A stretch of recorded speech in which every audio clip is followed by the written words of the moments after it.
आवे कांड जब भैया लोग कर आइए मास्टर वाह।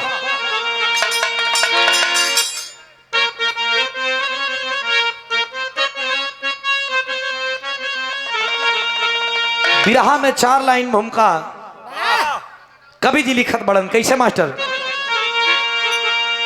अरे जिंदगी कोई अर्पण करे प्यार में, कोई दर्पण समझ देखता उसमें सूरत, दिल का सपना अगर पूरा हो जाता है, कहता है इन्हें की नहीं है जरूरत। ऐसे गंदे दरिंदे है हर मोड़ पे, तोड़ते जो अड़ते हैं जो हर वक्त नाता। अरे कैसे पहचान विश्वास की कोई करे, तू बता दे विधाता समझ में न आता।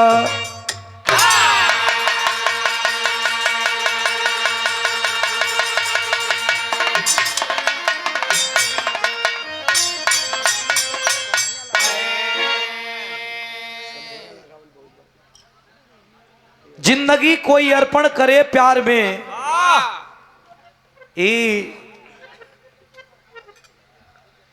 हम बिग गंगा चैनल पर जब गई रहली तो कान के गईले रहली, लोग बड़ा पसंद कैलन, बड़ा सुनलन। जिंदगी कोई अर्पण करे प्यार में, कोई दर्पण समझ देखता उसमें सूरत। नेताजी अगर जिंदगी केहू के केहू सौंप देला तक केहू शीशा जैसन उनके जीवन में आपन जीवन जिए लागेला। जिंदगी कोई अर्पण करे प्यार में, कोई दर्पण समझ देख, दर्पण मतलब शीशा, कोई दर्पण समझ देखता इसमें सूरत। दिल का सपना अगर पूरा हो जाता है, कहता है दर्पण की नहीं है। अगर अंधा आदमी के आंख मिल जाओ खुशी, अंधा आदमी के आंख मिल जाओ तो सबसे पहले वो अपन लाठी जो सहारा रहा ओके बेगेला। कौन अंधा आदमी के अगर आंख दे दा तो सबसे पहले जीवन भर का जो को सहारा व लाठी उलठिए के बेगी। तो ये जिंदगी का फितरत है। कव्वाली के टुकड़ा ना यहाँ गजल लगत बा कैसे मास्टर।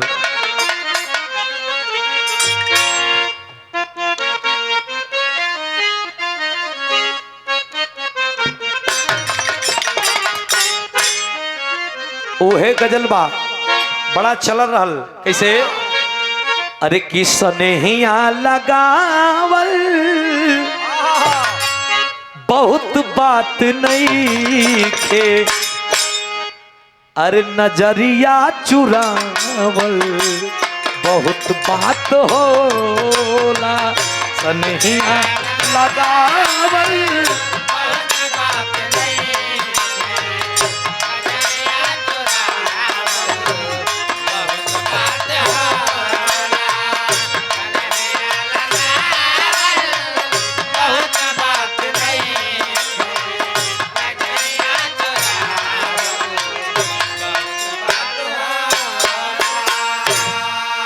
लेकिन बिरहा में भाव कवि जी बतावत पड़न का। अरे फूलावा अरे काटावा बचावल बहुत बात नहीं थे। माने कांट जौन बा, आदमी अगर गुलाब को फूल तोड़े जाला तो कांटा से पहले ही बरके लगे कि दिमाग में धसर लेके कांटावा गड़े न, ऐसे कभी लिखत पड़न। अरे कटावा बचावल बहुत बात नहीं थे, उहे फूलावा बचावल बहुत बात होला। कटावा बचावल बात नहीं खे कटवा बचावल।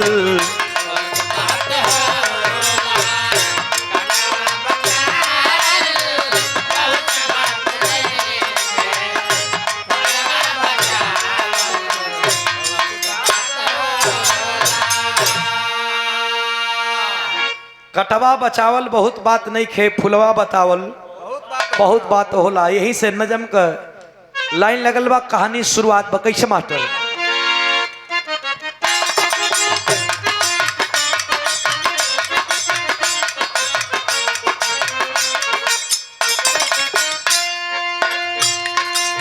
समय से पहले भाग से ज्यादा मिलेगा नहीं, समय से पहले भाग से ज्यादा मिलेगा नहीं, लिखा विधाता है जो तिल भर वो हिलेगा नहीं।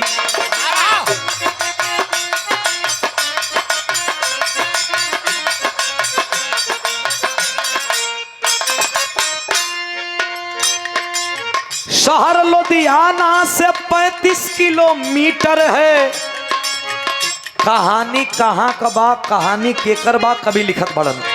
कहाँ शहर लुधियाना से 35 किलोमीटर है, गांव भंवरी बसा जो रोड से कुछ भीतर है।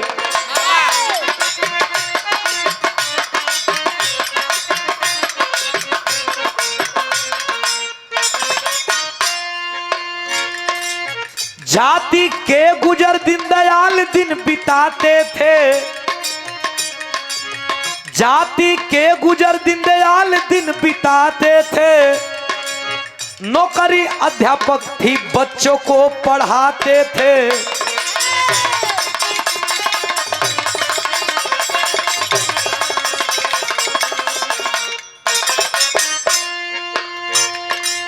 रहे तो लाल वाकई कुदरती अंश रहे, रहे तो लाल वाकई कुदरती अंश रहे, दिया विधाता जिनको श्रवण जैसी वंश रहे।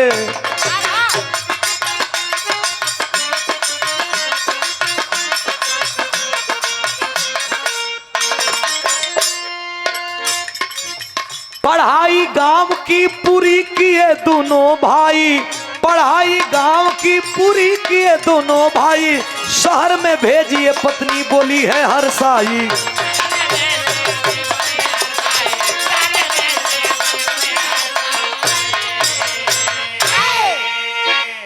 भैया लुधियाना शहर से 35 किलोमीटर एक गांव जोने गांव का नाम भंवरी, वही गांव में एगो अध्यापक मास्टर साहब रहते हैं, जोने मास्टर साहब का नाम दीनदयाल रहल। और दीनदयाल का दो बेटवा रवि और रंजन, एक का नाम रवि और एक का नाम रंजन। दोनों जब 5वां क्लास पास कैलन, 6वां में एडमिशन भइल, गांव का प्राइमरी शिक्षा जब पार कैलन तो उनकर दीनदयाल अध्यापक का पत्नी आके कहली, दीनदयाल का पत्नी आके कहली कि देखें गांव का माहौल कुछ बढ़िया बा हो, गांव में लोग एक दूसरे के बिगाड़े पर लपटल बा, केहू को लइका पढ़त बा तो लइका कैसे बिगड़ी आदमी ई कुफुत में मरत बा। भैया पत्नी बोली कि ई लइकन के कहीं बाहर पढ़े खातिर एडमिशन करा दा, और एडमिशन करा दा काहे कि जब ले ना कुल बाहर पढ़ियन तब से शिक्षा में सुधार आई हुई, गांव में पढ़ल अब तनी बाहर पढ़ावे बदे भेजा। अकेले कमासुत घर में रहन दीनदयाल, पत्नी के बात सुन के बाहर पढ़े बजे जब भेजत हवन अपने दोनों बेटा के, तो कैसे भेजत बनल मास्टर बिरहा में तरज लगत बा।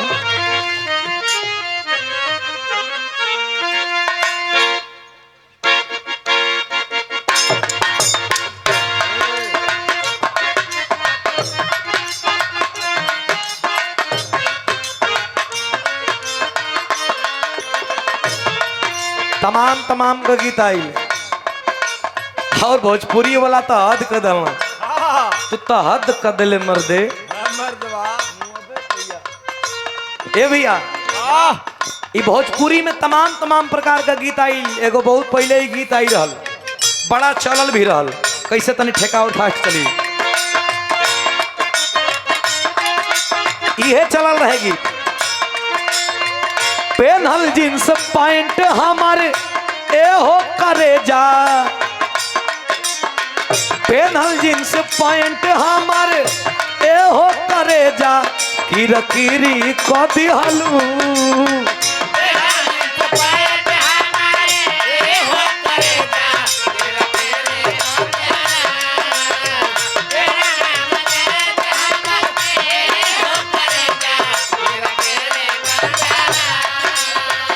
पेनहल जींस पैंट हमारे ए हो करे जा किरकिरी को दिहलू किरकिरी को दिहलू ऐसन अप डाउन कैलू चैन फिरी को दिहलू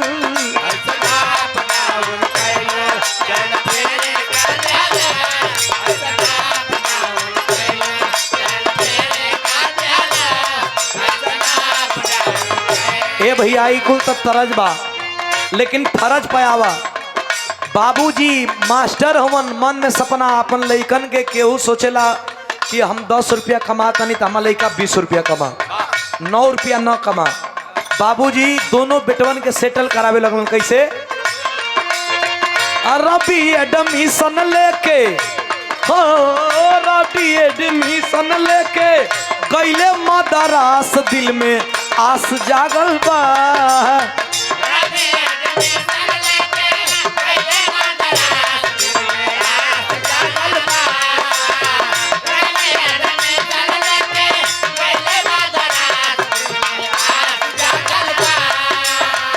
रबी एडमिशन लेके गईले मदरास दिल में आस जागल बा विश्वास जागल बा पढ़ी लिखी बनब डॉक्टर विश्वास जागल बा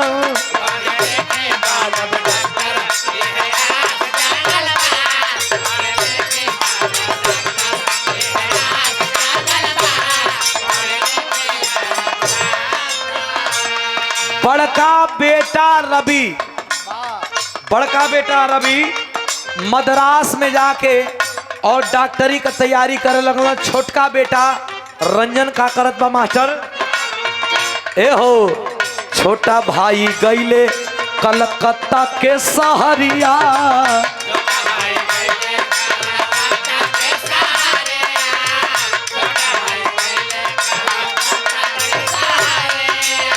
अरे करे लगल रंजन इंजीनियर के तैयारिया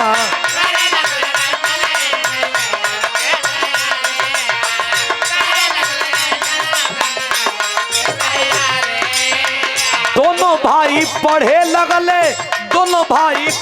लगले कोके विश्वास दिल में आस जागल बा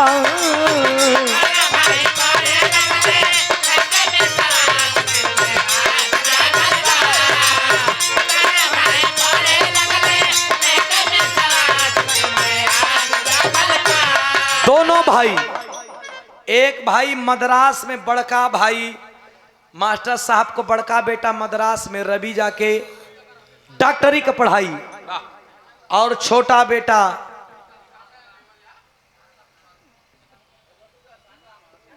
छोटा भाई कलकत्ता में जाके इंजीनियरिंग का तैयारी करे लगलन। बाबू हो धीरे धीरे समय 5 बरिस का बीतल जब घोल मिल गई ना कुल तो देखा जब जवानी का दहलीज पर दोनों बेटा कदम रखले हवन तो तनकी सा जवानी का पैर फिसला गए। रवि वही कलकत्ता शहर में क्षमा करेंगे रवि वही मद्रास शहर में कैलन का मास्टर कैसे कैसे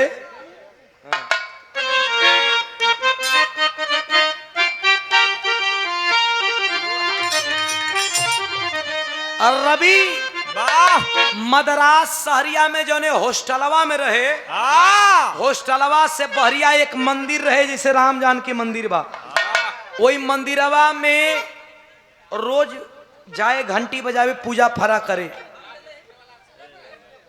अल्लाह पहले कल जाओ कर बात भाई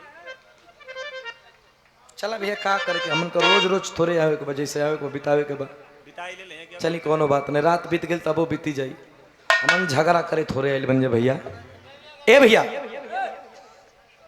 आज जैसे राम जानकी मंदिर बा वही तरह एगो मंदिर रहल, वही मंदिरवा में एगो अनाथ लड़की माई बाबू के ठिकाना नहीं खे, रोज झाड़ू पोछा करे। आज जब झाड़ू पोछा करे भैया, झाड़ू पोछा करे वही में बैठे, रोज रबिया जा तो ओके देखे, रोज जा देखे, रोज का काम रहे देखे। लड़किया जब झाड़ू पोछा करे तो उसे बोले बतियावे में धीरे धीरे धीरे धीरे धीरे धीरे ओकरा करीब जाए लागल, हेली मेली बने लागल। जब ढेर दिन एक महीना बीतल बा तो रवि के मन में पाप जगल, जाके कलाई पकड़ के अक्का कहत बा मास्टर बिरहा में तरज बा,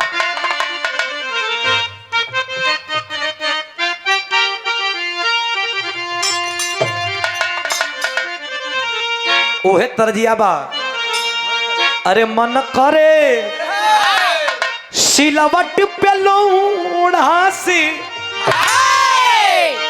कुछ दी जवानी रजऊ, लेकिन तरस से बढ़िया भाव बा।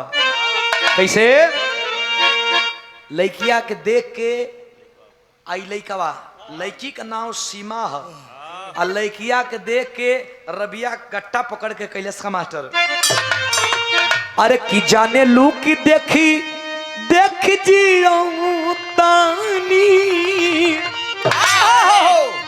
अरे जियत नहीं की मारा तानी हो,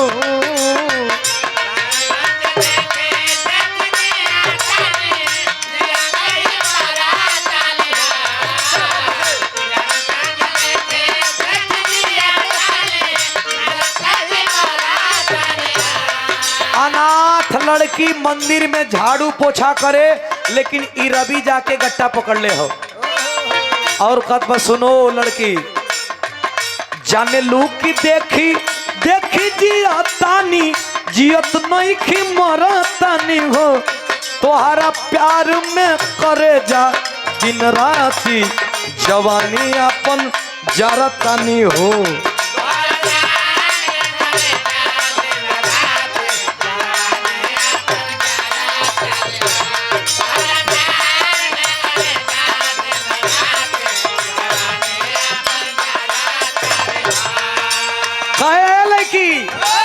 थोड़ा से प्यार रुका है बहन, दो गोला हो बहन, कहाँ जाता हो रात भर रुकला बहन, दो गोला हो, हाँ तो रुक जा, आधा घंटा रुक जा।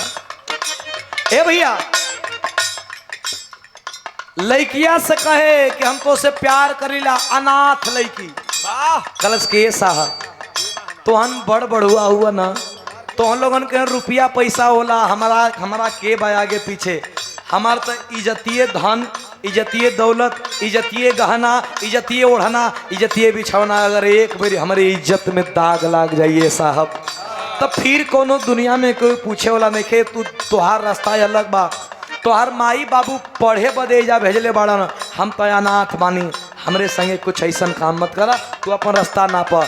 लड़का कत बा पागल, मेरी फीलिंग को, मेरी बात को समझो, मेरी जज्बात को समझो। लड़का का कहे, जहिया से देखले बानी हो, जहिया से देखले बानी तोहरी सूरतिया, कटत नहीं खे दीना माया, कटत नहीं खे रतिया।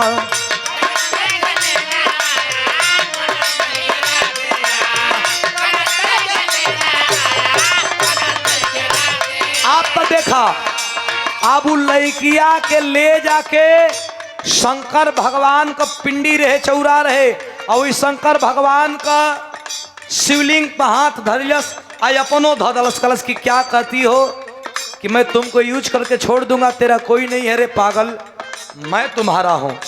और आज से मैं तुम्हारा हाथ पकड़ता हूं, तेरा हाथ 7 जन्मों तक निभाऊंगा। कहे का अरे क्रिया खियाला चाहे, क्रिया खियाला चाहे कौन भगवान के, तोहरा के मानब हम जन्मों से जान से।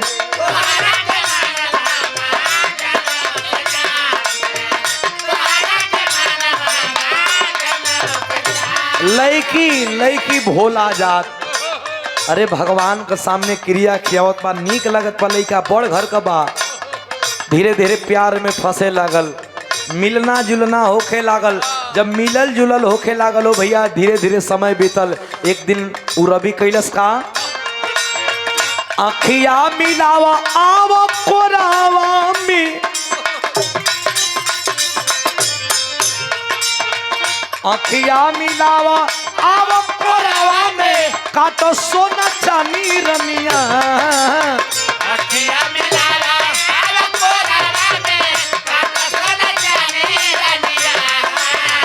अखिया मिलावा आवा कोरावा में, काटो सोना चांदी रमिया। तोहरा याद में करे जा जवानी अपन जरतनी हो। बात के तनी समझ ले कोई लड़का इतना मोह दहलस लड़की के कि तुम्हारा क्यों नहीं कोई, मैं हूं। हाथ पकड़ के और शंकर भगवान के चौरा पर जाके कसम खियलस, कसम खियलस। आ जब कसम खिया ललस भैया, कसम जब कसम खिया ललस, लड़की के विश्वास हो गई कि हमार हुआ।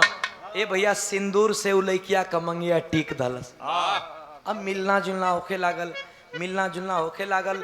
अब जब ना होखे के तमन हो गई, गलत करके 2-4 महीना साथ रहा। आज जब पता चला कि लड़की गर्भ धारण कर ली, गर्भ भूसका हो गया है, तब धीरे धीरे दूरी बनावे लगल। 1 दिन ना मिलल, 2 दिन ना मिलल, 3 दिन ना मिलल, लड़कियां बेचैन हो गई। अनाथ लड़की है, मंदिर में रहने वाली है। वादा किया था कि घर जाऊंगा तो तुमको लेके जाऊंगा, अब की बार अपने मम्मी पापा से मिलवाऊंगा। लेकिन मिलना जुलना जब छोड़ दिया, कॉलेज के गेट पे जा करके लड़की 1 महीना इंतजार करती है, 1.5 महीना इंतजार करती है, दूसरा महीना बड़ा खोजत को बाद वही कॉलेजवा का गेट पे एक दिन पा गई। जाके दौड़ के आया कवारी में पकड़ लल। रवि हमसे कौन सी गलती हो गई है रवि, जो हमसे मिलना जुलना छोड़ दिए हो। 5 को लड़का देखे लगल, कह रहे रवि ये कौन है, किससे बात करे हो, ये लड़की तुमसे क्यों बात कर रही है। शर्माने लगा, कहने लगा कि अरे यार ये मांगने खाने वाली है और इन लोगों का यही पेशा होता है। अमीर लड़कों को अपने जाल में फंसा करके और पैसा ऐंठने का काम करती है। झटकार दिया, ऐ लड़की नहीं जानता तुझे। इतनी बात जब सुनलस सिममा, हाथ जोड़ के कलश के कायदा ही झूठ बा, कायदा तू मजाक करता, तू हमके जानत बारा। अरे हमके नहीं खा जाना ठीक बा, लेकिन है जो हमरे पेट में बच्चा पलत है ये तो जानत बाड़ा। कलश कौन बच्चा, मैं किसी बच्चा को नहीं जानता, ना मैं तुझे भी नहीं जानता। जब इतनी बात सुनलस, अनाथ लड़की, एक तो अपने जीवन पहाड़, ऊपर से एक बच्चा होखे वाला बा। कलंक का टीका लेके कहाँ जाई भो बाबू। वही कॉलेज के गेट पे रो रो के एक बात कहती है। क्या कहती है मास्टर,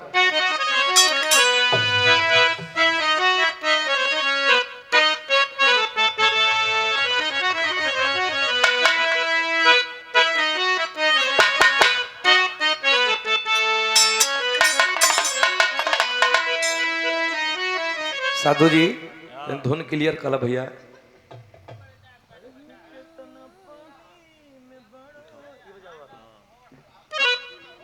वाह,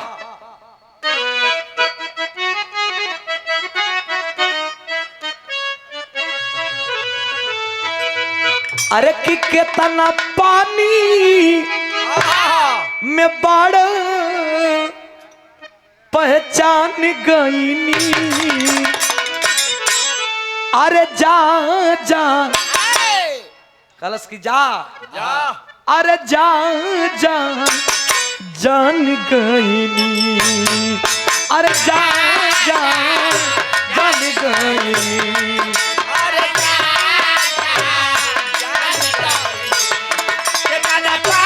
पानी जान गईनी,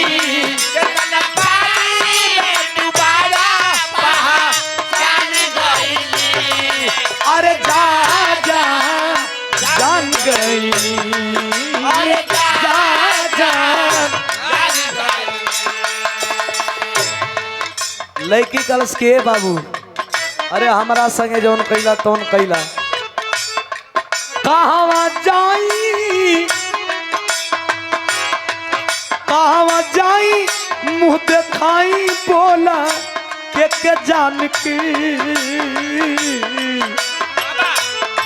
कहवा जाई मुँह देखाई बोला के जान के, अरे जा जान धोखा कैला जान के, अरे जा जान धोखा कैला जान के।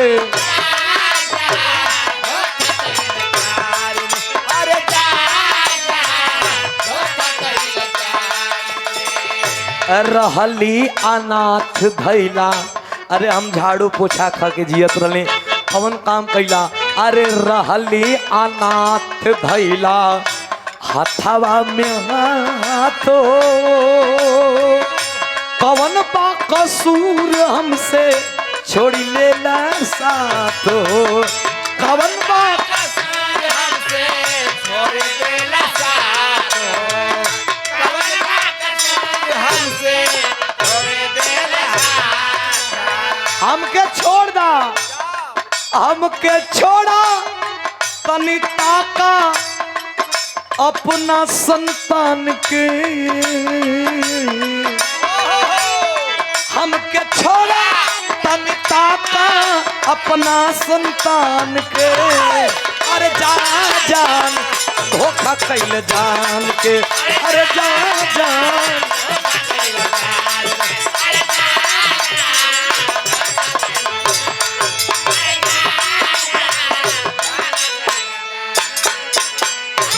कला सरे हमें ना पहचाना तो मच पहचाना तो नहीं बेटवा ने, तो हर बेटा बेटी जो भी ओके होला ओके तो पहचाना, लात मार के,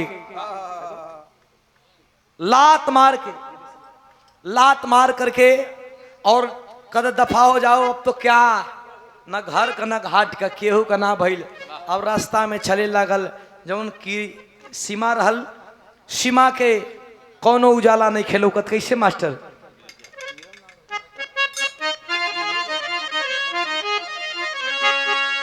सीमा के न किरण लौके अपना जिंदगिया के, चारू ओर लौके अंध कार रे बटोहिया,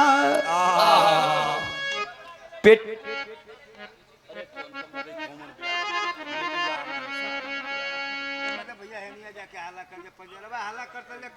भैया तनी हल्ला ना होके, चला हम लास्ट है ना पहले। कैसे मास्टर पेटावा में पाप लेके, अरे पाप बिना बाप लेके, कौन बाप है, जो बाप है तो इनकार कर दिया, और जो बाप है इनकार कर दिया, अब तो लोग यही कहेंगे कि बदचलन है, चरित्रहीन है। जवना मेहरारू का पेट में गर्भ होके अब बाप को पता न होके इनकार कर दिया तो क्या कहेंगे लोग। तो पेटावा में पाप लेके ए पंचो पाप बिना बाप लेके लगली चोरावे सीमा दुनिया से नजरिया। आहा अब जा करके जंगल में दिन व्यतीत करने लगी। एक कृष्ण जी का मंदिर है, उस मंदिर में अपना दिन व्यतीत करने लगी। एक बुढ़िया रहती थी, उस बुढ़िया को माँ मान के बड़ी मजबूरी बता करके कि माँ मैं तो अनाथ थी, लेकिन एक रईस जादे का लड़का, पढ़ा लिखा लड़का हमको अपने जाल में फंसा करके मेरा यूज किया है। माँ कहती है रह जा, ये दुनिया ठोकर मारती है ना तो कोई सहारा देने वाला नहीं होता है, तू रह जा यहीं पे। लेकिन वो जंगल में दिन बिताने लगी। कुछ दिन जब दिन बिता तो होता क्या है, अरे कुछ दिन बाद जनमल रोड पे ललनवा होई के लाचार छोड़ी के कहली शरीरिया। भाई कलश की लड़का थे, एक लड़का कुछ दिन के बाद एक लड़का जन्म लिया। जब लड़का का चेहरा देखी कही कि इस लड़के को बाप का पता नहीं, मैं मर जाऊंगी। जाती है मरने के लिए, जो वही मरने के लिए जाती है बुढ़िया रोक लेती है, अरे लड़की जा रही है मरने के लिए, वो नवजात बच्चे को तो देख, तू मर जाएगी लेकिन ये लड़का किसके सहारे रहेगा, इसका बाप का पता नहीं, आज इसकी माँ भी छोड़ के चली जाएगी, तो इस दुनिया में आने वाले इस बच्चे का क्या कसूर, आज ही जन्मा इस बच्चे का कोई कसूर है, बिना कसूर का इतना बड़ा सजा दे रही है रे बच्ची, तू तो नहीं लेकिन इस बच्चे के लिए तो तू रुक जा, मत मर। एक बात कहती है, एक कभी अपने जिंदगी के विषय में सोचती है और कभी उस बच्चे के विषय में सोचती है। क्या सोचती है मास्टर, टेरी का भाव बा,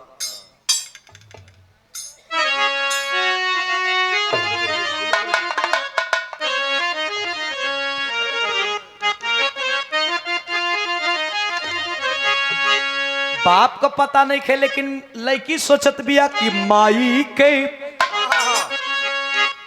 ममता पूछे माई से। माई एक माई, अब माई का ममता मैये से पूछत बाबार कभी कि माई के ममता पूछे माई से, देही देही जहर की लाल के दूध पियाई, अरे पियाई, अरे पियाई,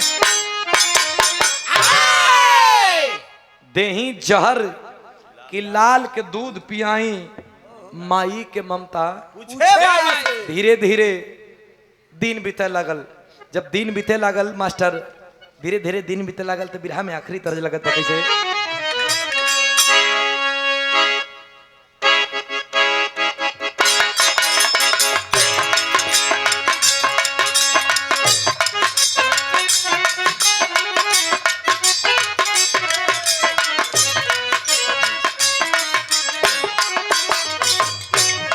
नवरात्र में पवन भैया ही गीत के गईले रहलन, अलगा अलगा रूप में माई रहेलू हर में,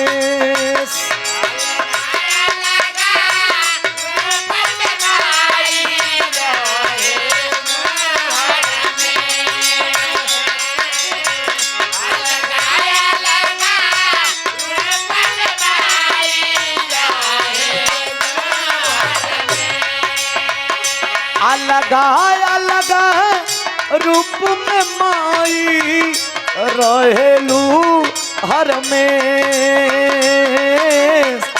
कबहू बन के सती कुंवारी चली जालू गुरुदेव,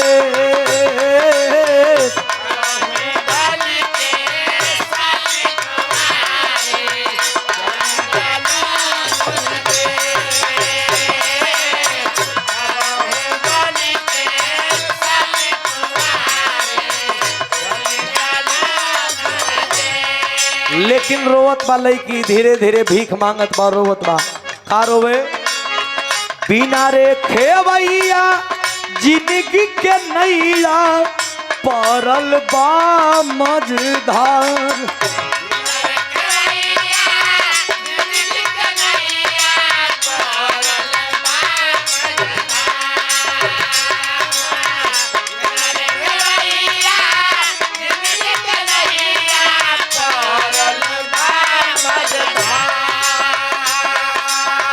होई के सहाइया कुंवर कन्हैया खे के कई दा पार,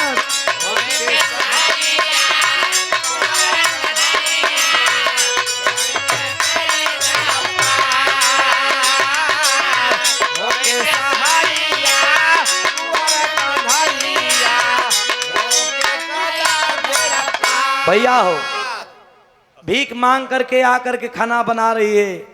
लड़का अब धीरे धीरे 6 महीने का हो गया, लड़का बकैया खींचे लगल। जब धीरे धीरे लड़का बकैया खींचे लगल, खाना बनावत बिया, बेग एगो फटाहा पुरान बेग बा, वही बेगवा के लगल खूह है लइकवा, और खुहत खुहत खुहत को जितना उमा कागज पत्तर है, बच्चा बाटे बकैया चलत बा, खुहत खुहत ओकरा में कागज निकलस, लइकवा के गोदी उठावे अइलस तो ओकरा में से एक कागज मिलल।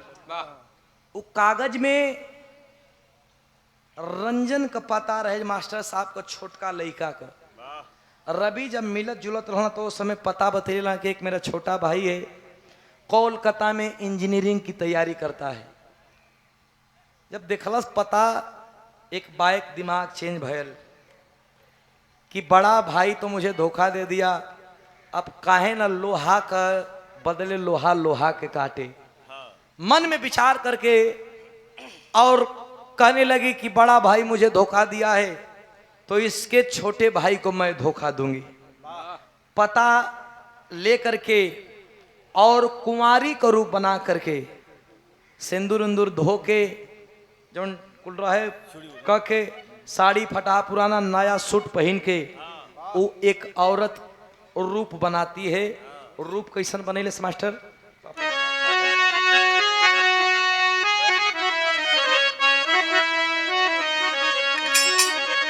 अरे कि दुख में पहुंचल कलकत्ता बेचारी, किस्मत कैसन बा कि फिर से रूप बनवले बा, कुमारी किस्मत कैसन बा। बुढ़िया माई जवन पोसत रहे वो करे गो लड़की रहे, ओकरा के अपन लड़का के दे दलस, कलस की बहिन एकर देखल लालन पालन तू करी है। अब जिंदगी का असली परिछाई है बा। कलकत्ता जब पहुंची है कुंवारा रूप बना करके वो लड़की, सीमा तो कैसे पहुंची? पता पूछत पूछत की है ने कॉलेज में पढ़ेला इंजीनियरिंग का पढ़ाई, तब रंजन के स्कूल के टाइम आ गोरिया लगावे फेरा हो, अब फोटो से पहचान के सीमा आ डाले लगली डेरा हो। त्रिया चरित्रम दैवो न जाने। मेहरारू अगर छा जा तो मेहरारू अगर छा जा तब पत्थर के भी पघिलावे का क्षमता राखत वाली। वो विवाही लड़की एक बच्चे की माँ फिर से कुंवारी रूप बना करके और रंजन के जो फोटो ले करके छीन के ओकर कॉलेज के आगे पीछे लगल घेरा बनावे। रंजन भी धीरे धीरे मोहित हो गई। देखा ये पाप। जब मोहित हो गई बा तब भैल का मास्टर, अरे रूपवा देख के फंस गई नोरी, किस्मत कैसन बा आ एक बच्चा कमाई बनल, कुंवारी किस्मत कैसन बा।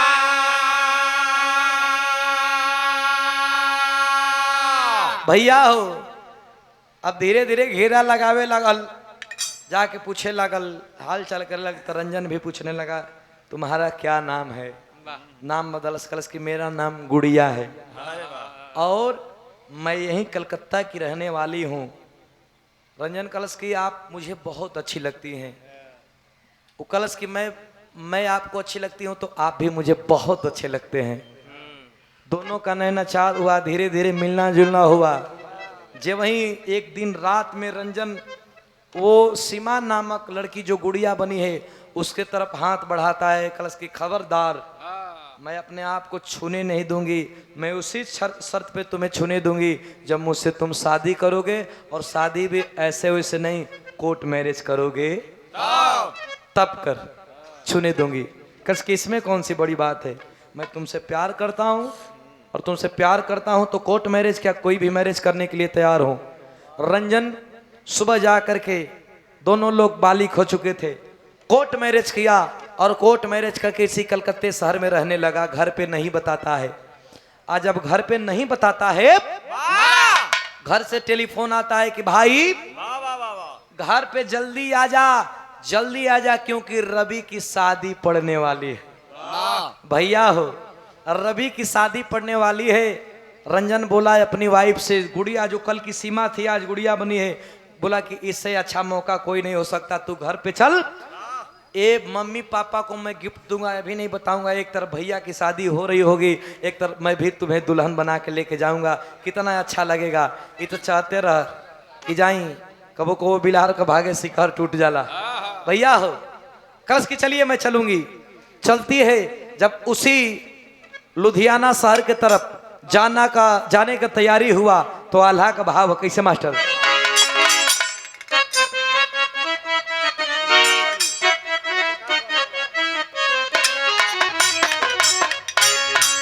अरे के कब रोवाई कब हंसाई ई समैया भैया।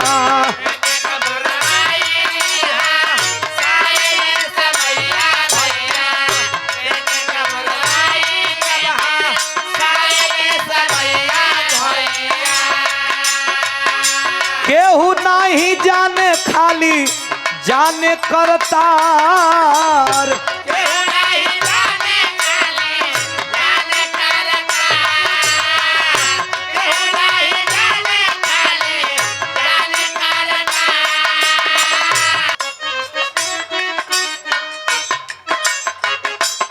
कैसे मास्टर? खुशी खुशी बीतल बासो हाग वाली रतिया भैया।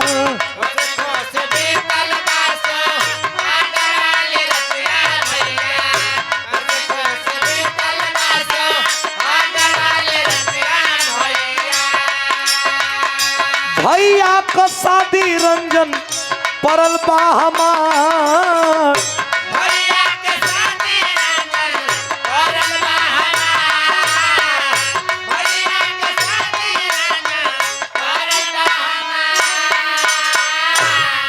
भैया का शादी रंजन परल बा हमार। घर पे जब आती है और रंजन भी आता है तो देखा जे जैसन करेला भगवानों के फल वैसन देलन। घर पे धूमधाम तैयारी हो रही है। वो ओर से लड़का कलकत्ता से आता है। वही गुड़िया नामक जो सीमा थी, गुड़िया नामक लड़की को लेकर के जाऊंगा, मम्मी पापा को कहूंगा कि भैया की शादी हो ही रही है, मैं भी इसे कोर्ट मैरिज कर लिया हूं। मन में तमाम प्रकार के भाव लेकर के जा रही है लड़की सीमा की मैं जाऊंगी तो रवि हमको देख करके जयमाल पे चढ़ेगा नहीं चढ़ेगा, क्या बोलेगा, क्या ड्रामा होगा। अब तो यही असली इच्छा पूर्ति करने का समय आ रहा है। ए भैया देखबा उतरना लोग स्टेशन से बिन घरवा जाते हवन। जब घरवा जात हवन त घरवा जवन माहौल रहल उ सुनसान भयल बा। जब घरे पहुंचल एक लड़का दौड़ के आइल। जब लड़का दौड़ के आइल कलश के चचा चचा कहला पूरा परिवार कहाँ बा? कहला रवि चचा आवत रहन बाजार से मार्केट करके, एक बड़का ट्रक धक्का मार दिल बा, अस्पताल में भर्ती बाड़न। पूरा परिवार वही अस्पताल में बा। अरे दवर के अस्पताल के तरफ गईलन हो। आज जब दवर के अस्पताल के तरफ गईलन, डॉक्टर बोला कि खून इतना बह चुका है, खून इतना बह चुका है कि रवि बचने वाला नहीं है। रो रहे हैं सब लोग। जब रो रहे हैं 2 मिनट के लिए होश में आता है, अपने भाई से मिला। और जब अपने भाई से मिला बोला कि सुना है कि तुम भी शादी कर लिए हो। कहाँ? कल अपनी दुल्हन से मिला दे क्योंकि मैं तो मरने वाला हूँ। होश में आके और दुल्हन से मिले के तैयारी करत बाड़न तो वहाँ का भाव कवि जी लिखत बाड़न कैसे मास्टर?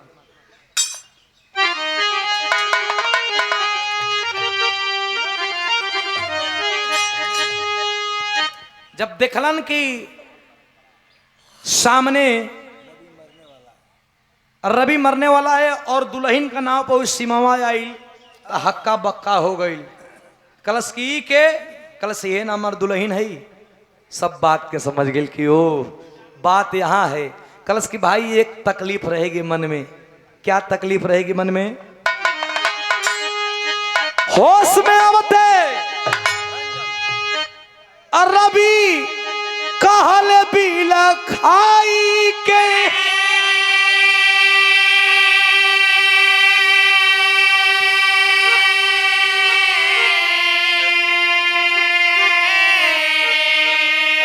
सेनुराना सजावे पवनी।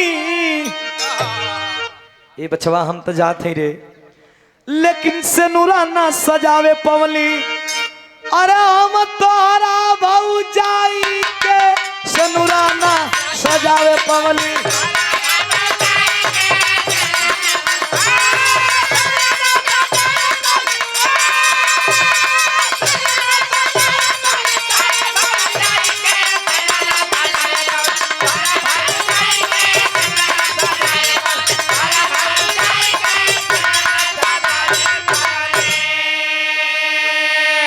निकली परान झट से बची नहीं जान हो करनी का फल पवनी सांझ या बिहान हो।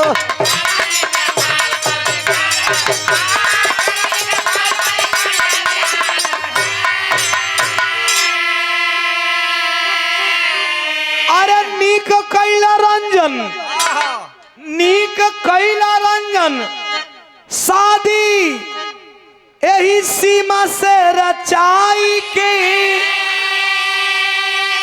सेनुराना सजावे पवनी।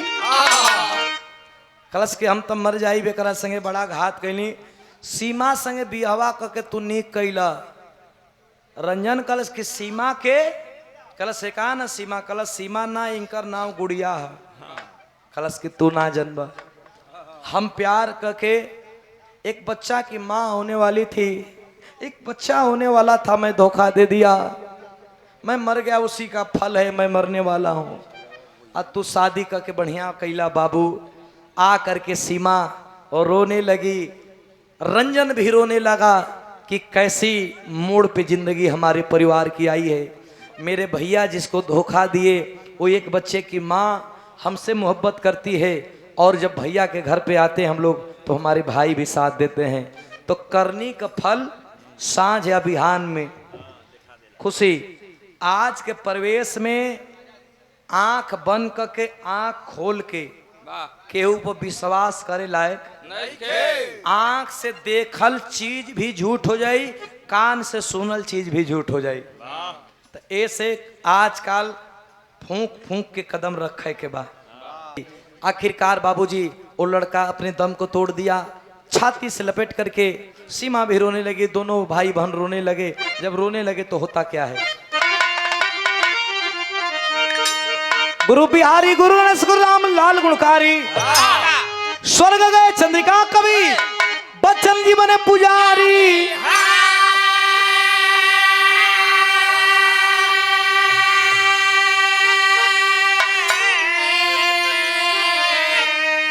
अरे माई का ममता पूछे माई से सुधीर विजय लाल से कौन समय ना पाई। माई का ममता पूछे माई से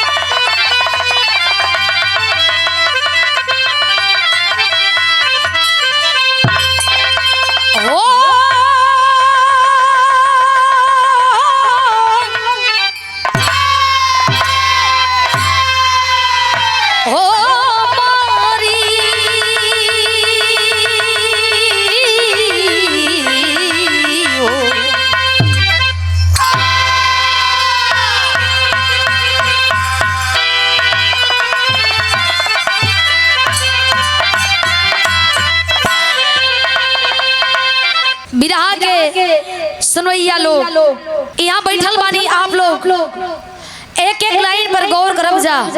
ई धरती बिरहा के ह कलाकारन के ह विद्वानन के ह और संत गुरुवन के ह। एक लाइन एक जे शुरुआत हुई भूमिका से तनी आई।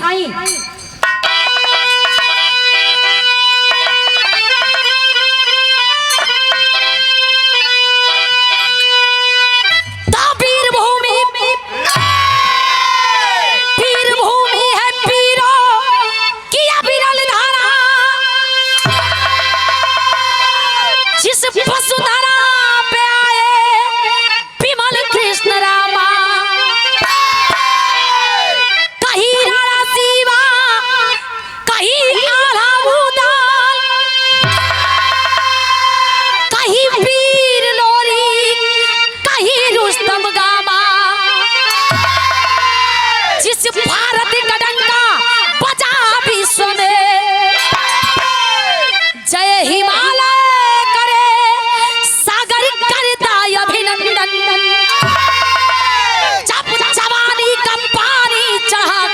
जोखन ताल ठोका या खाड़े पहलवान कुंदन।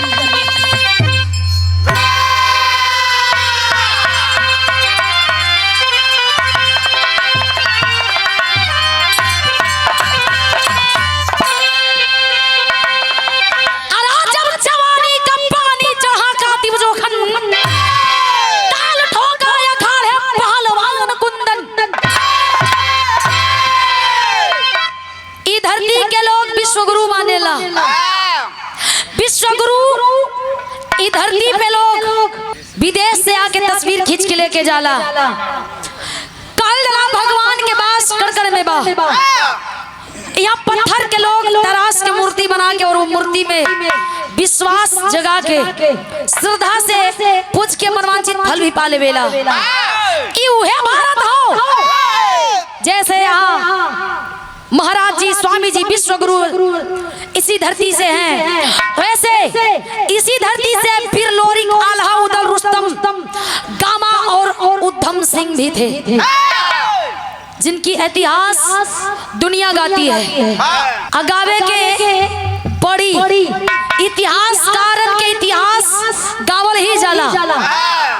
बिरहा में एक लाइन कव्वाली लगता। आई गुरुजी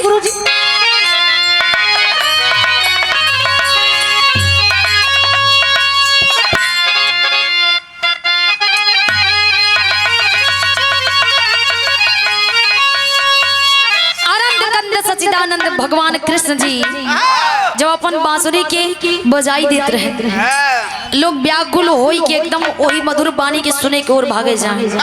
का अरे बजा दे बजा दे बजा दे श्याम बसुरिया तो मजा आ जाए।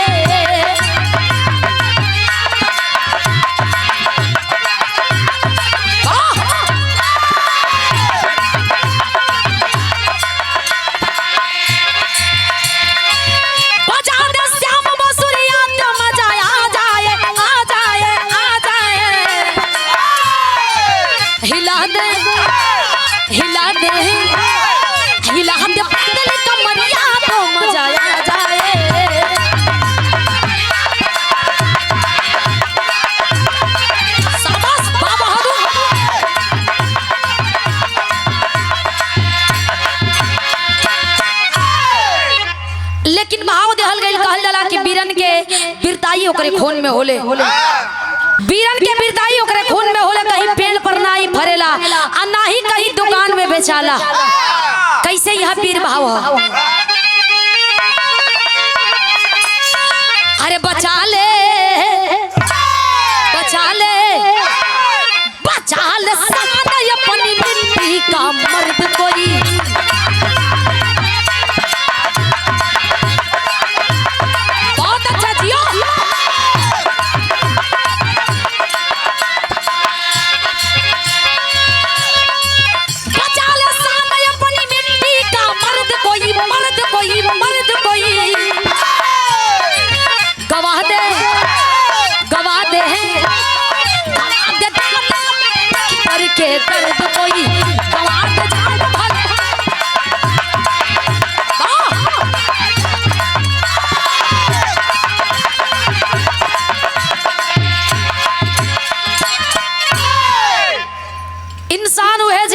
के कामे आवे।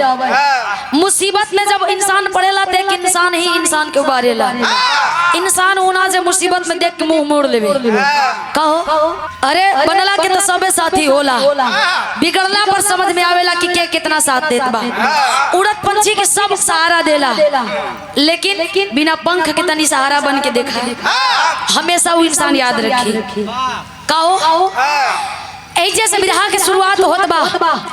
जमाना रहे जो इसमें दादा लोगन गावत रहली, गा के चल गई नी। तू गा के अमर हो जा। अमर करे आवा रही जाए गुरुजी। आई आई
बतावल गई हरियाणा प्रांत।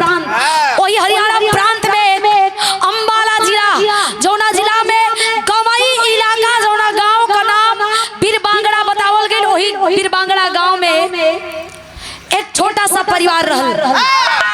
छोटा सा परिवार में बहुत ही गरीब परिवार, दुखी परिवार, जौना परिवार में 3 सदस्य हवन।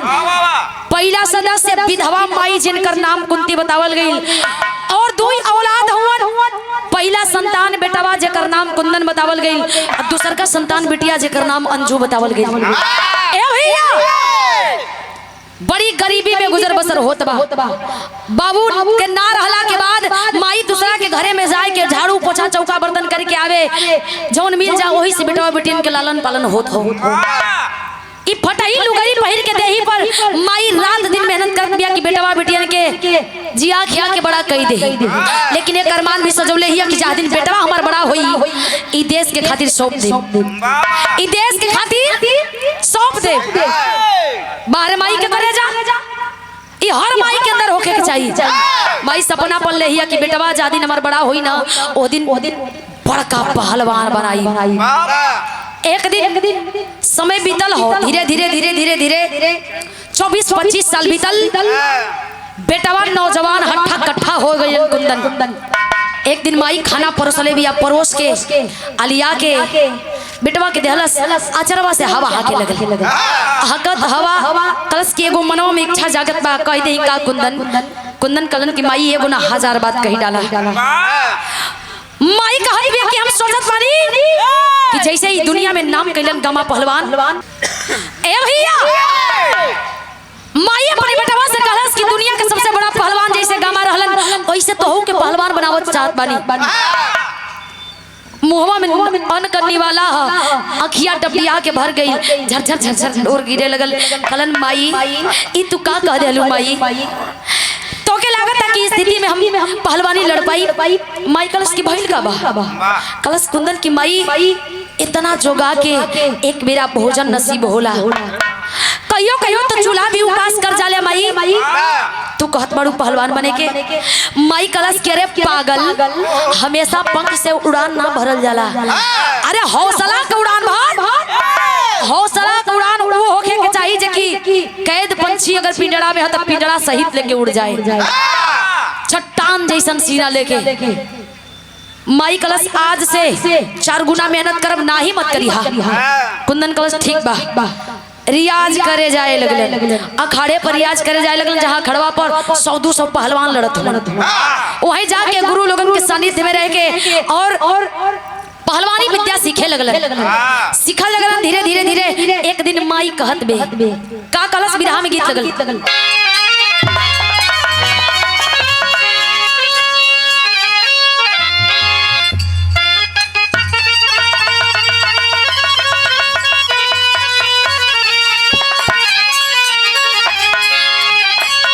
हरे कबहू कागा से कोयलिया, कागा और कोयल के पहचान कैसे होला? कागा और कोयल एक ही रंग के होला समझ, लेकिन पहचान ओकरे बोली से होला। कागा बोली कौआ बोली तो काव दे कदे ही, वो है कोयल बोली तो लोग कहें कि देखा कोयल बोलते है। मीठ बानी से, ई मीठ आवाज से लोगन के पहचान होला। ई दोनों लोगन में, कागा और कोयल में का कबहू कागा से कोयलिया के मेल ना होई, आर मेल ना होई, बालू के तनो बेराई बाकी तेल ना होई। बहुत अच्छे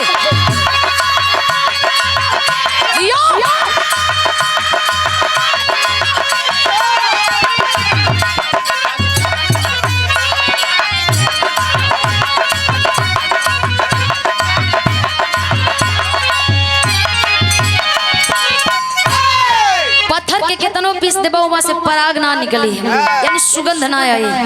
ए भैया माई अपने बेटवा के कहलस का कहे,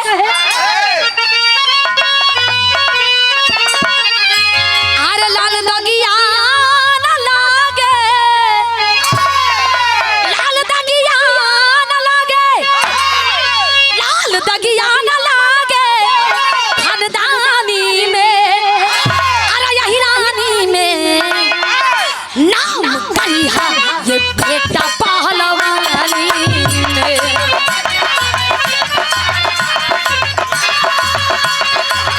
बहुत अच्छा, शाबाश, बहादुर।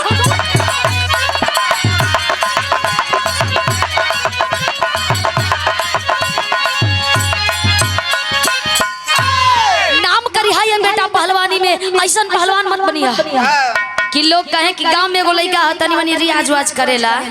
ना ना, ऐसा पहलवान बनी हा जहाँ एक बार बात आबरू के आ जाऊँ वहाँ जंघा गाड़ के लड़ गया।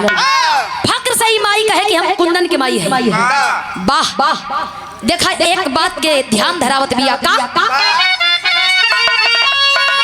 अरे माई के दूधवा के रखिया कीमतिया,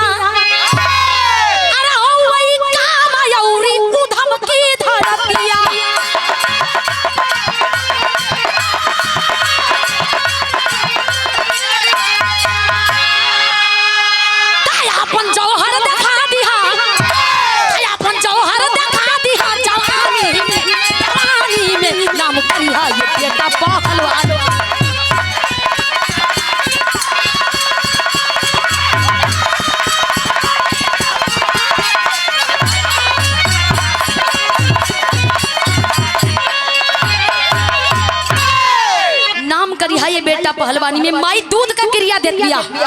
अरे पगला, यही दूध का क्रिया बात लड़िया मन से आई होके के बिचाई। कोनो भी काम में अगर एक बार इच्छा कर गई तो के करत मन से करा, ना तो बिना मन का न करो। का गुरुजी यहाँ पही लोगन से सीखे के मिलेला कि कोनो भी काम कर तो के लगन और मेहनत से करा, भूलवावे वाला काम ना। चलो माई दूध का क्रिया धरोलस, कुंदन कलश ठीक बा माई जहाँ तक बनी चुका तो ना पाई, लेकिन जहाँ तक बनी इस शरीर से फर्ज निभाई।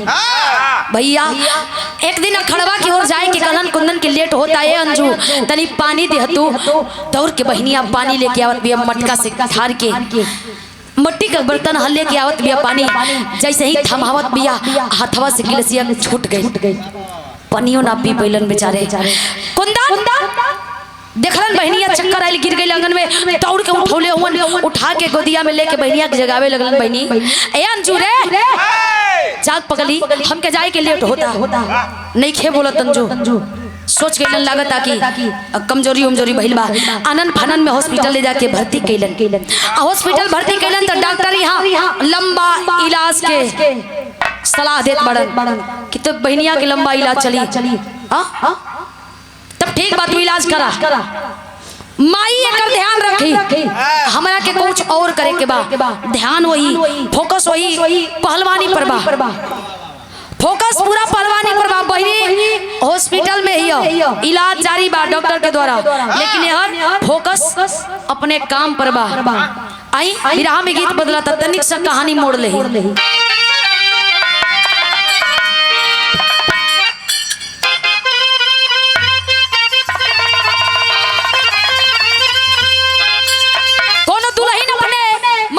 फरमाइश कैले बाड़ी कि झूलनी गढ़ा दा। झूलनी? हाँ हो झूलनी, तू गढ़ौले बड़ा। हाँ तो तू नहीं जनबा, तू जनबे ना करना। राहुल भैया से पूछा, वो जाना तो हुआ। तो के कैसे पता? अच्छा तो के दिखाते रहा। आवा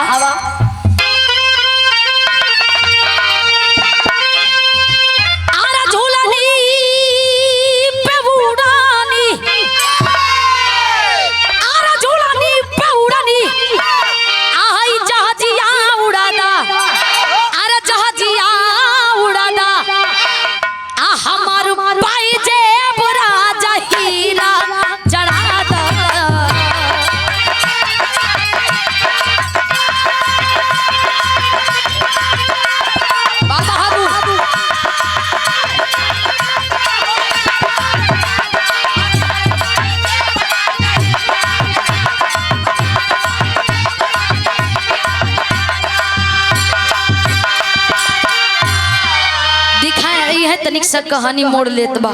अचानक का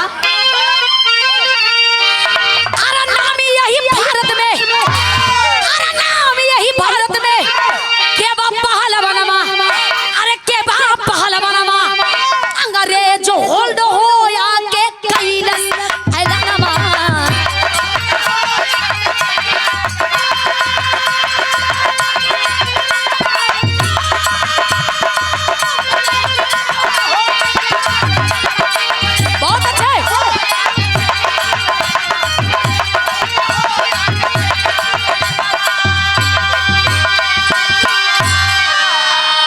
अंग्रेज होल्ड हो या के कैलस एरनवा।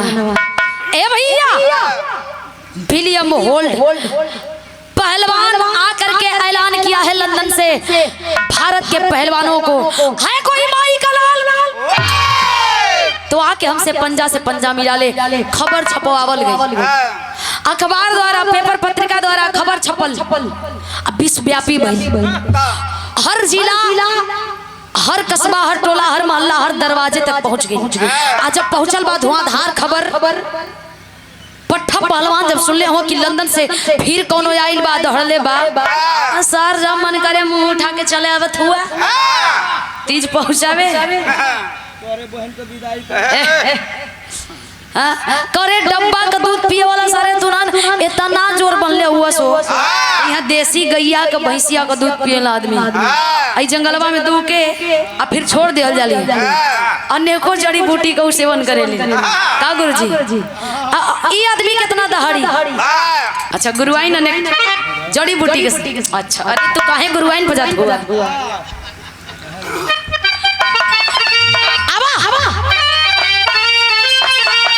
लंदन से जाके दी हलस यही दिल्ली में चुनौती लागता की जोर ये करा बाप के बबूती।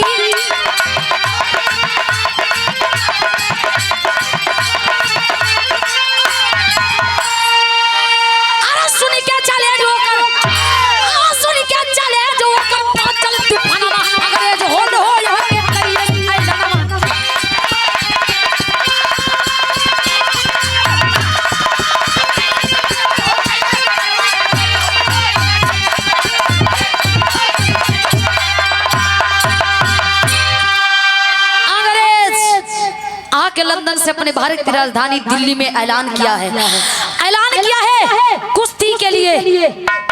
पट्ठा पहलवान सुनले हो जगिया लंगोटा कस के डेट जहिया रहल पहुंचे लगलन। रियाज वाज का के कहलन आवा भले जान जाई से जाई ई देश का गरिमा त न जाई ये बजियत होवन। ओहे पहलवान ओहे मिट्टी हो जोन मिट्टी तोरे घर में घुस के तोहर खोपड़ी खोल देले। ई ओहे मिट्टी हो कैसे बिरहा में गीत बदलन। हमरे गुरुजी बिरहा के बहुत ही सुंदर लेखक कवि हृदय आप सम्मानित श्री नौमी कवि जी आशीर्वाद के रूप में हजारों हजार आशीर्वाद दिले बानी। बहुत बहुत प्रणाम बहुत बहुत धन्यवाद। कैसा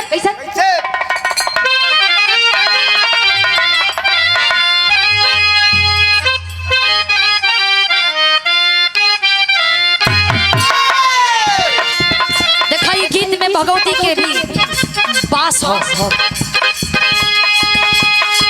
घुघुर बाजे घाघर बाजे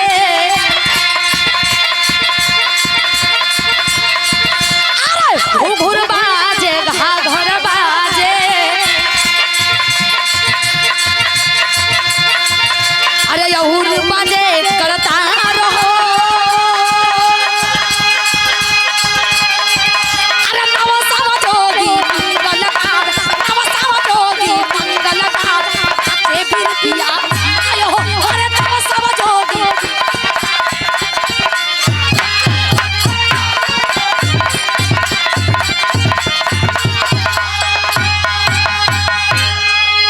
लेकिन कस के पट्ठा पहलवान जब चलल हुन ए पंचो एकदम रुआब में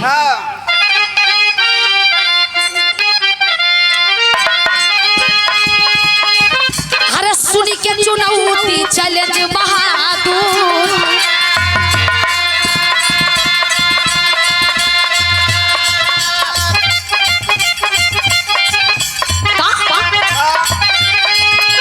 अरे सुनी के चुनौती चैलेंज बहादुर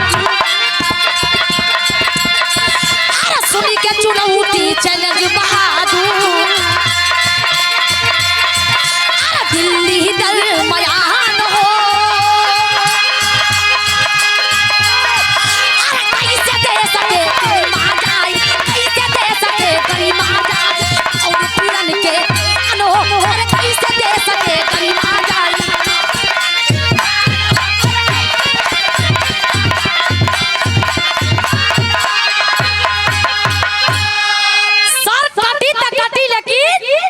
झोंकी ना का कहला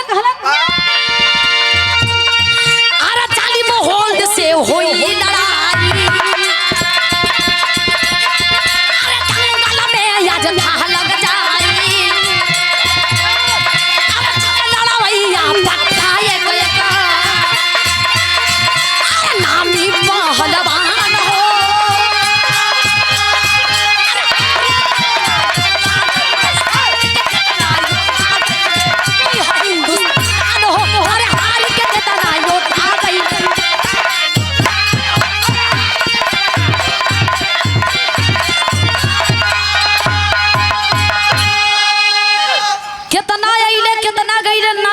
चबुआ के भेजल गई फिर ललकारे ऐसे तो ना मन बतू यहाँ खेल देखावे के परी कल जब मन करे तब आवे ला लगे ला खाजा बता सब पाहुर चौपावे न तीज भूखली तहर बहिन लेके आवे ला पहुंचा के चल जाला ऐसे तो न होइए ना पारी तोहर ने उतना बढ़िया से कह के भेजल जाए अइला हता याबा स्वागत बा पट्ठा पहलवान रौकत अखाड़े पर पहुंचलन आउ पहलवानन में 2-4-10 पहलवान ऐसन रहलन कि जिनकर नाम लेवे में लोग एक बार ना 10 बार सोचे ऐसन पट्ठा पहलवान रहलन। बिरहा के हमारे आखिरी गीत लगता बिरहा मात्र 5 से 7 या ना तो मुश्किल से 10 मिनट के बचल बा आखिरी गीत लगल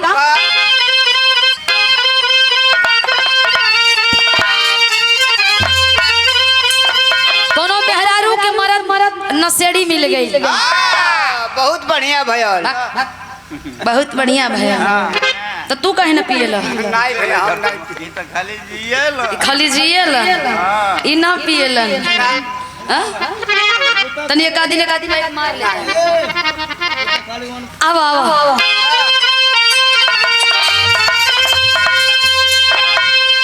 अरे चढ़ाली जवनिया नहीं अरे चढ़ाली जवनिया नहीं अरे मिलल कौन मजवा आही रे गाजवा अरे आही रे गाजवा तो सहिया भइल ना से बाजवा आही रे गाजवा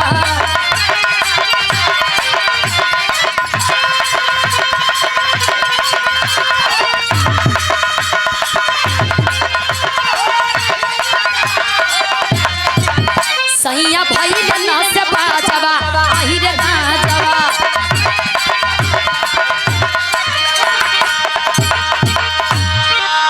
किस्मत फूट गई हमारे इन सेडिक चलते किस्मते हमार आग लग गई जरे गई करम हमार लेकिन देखा ही हमार बड़का पहलवान पहुंचल हमन अखड़वा बजा के ताल ठोकत हमन आ ताल ठोकलन तब विलियम होल्ड हाथ बढ़ा के कलश की आवाज देखल जा का अरे दीना ता दिवाल केसर गई रे अरे दीना ता दिवाल केसर गई रे आया ही दंगलवा में हारी कुश्ती मारी दी हलसना सबके चितल पारा पारी कुश्ती मार दी हलसना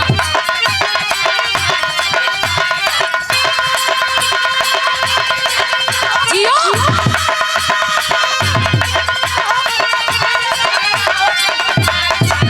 सबके चितल पारा पारी कुश्ती मार दी हलसना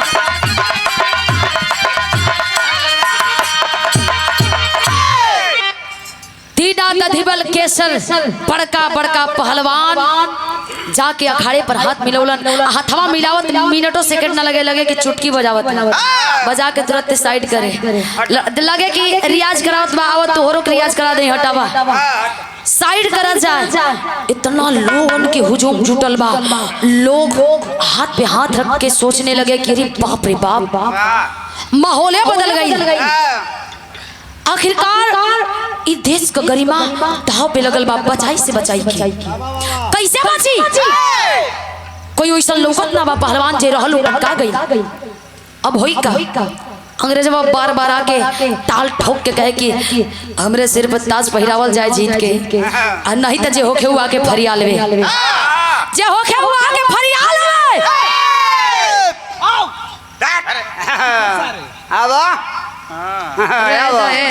घोड़ा रस ना बनी चल आवा आवा अरे या गया जुटार ली हलस आहाई देसावा कपनिया काइले पाया ना फिर से दंगल में गुपनिया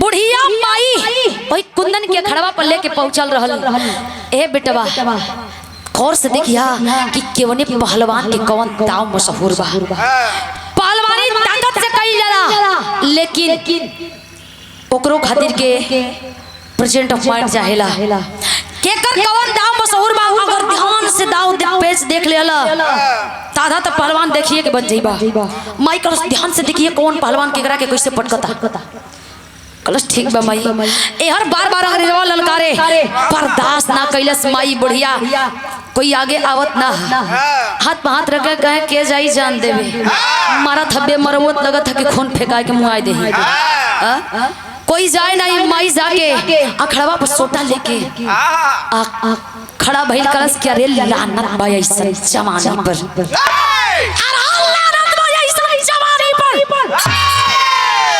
जे देश के गरिमा ना बचा सकत हो एकरा से बढ़िया है चुड़िया ला पहिर के जाके घरे में बैठ जा। अरे मरद ना त मौगा जरूर कहां जाइबा बाहर माई ललकार दलस कलस कि ना कोई लड़ी हमार बेटवा कुंदन लड़ी। अरे हमार बेटवा कुंदन लड़ी कुंदन कलस अरे ई त पोसे पलट दिहलु दौड़ल गइल जाके माई का हाथवा नीचे कर रे ए माई रे हाथ नीचे कर कदे हमार बेटा ना लड़ी।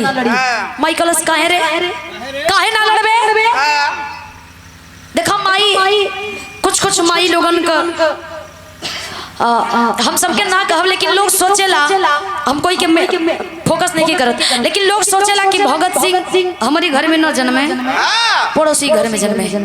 आप लोग समझिए हर माई का अरमान ना हो लेकिन कोनो माई ऐसा होली कि अपने बेटा अपने बेटी के ए देश के खातिर दान दे देवे फौजी बनावल पहलवान बनावल ये आम बात ना ई देश के खातिर समर्पित कइल ओ घर के लोग दान का के भुला जाला कि हमार बेटो कौन रहे।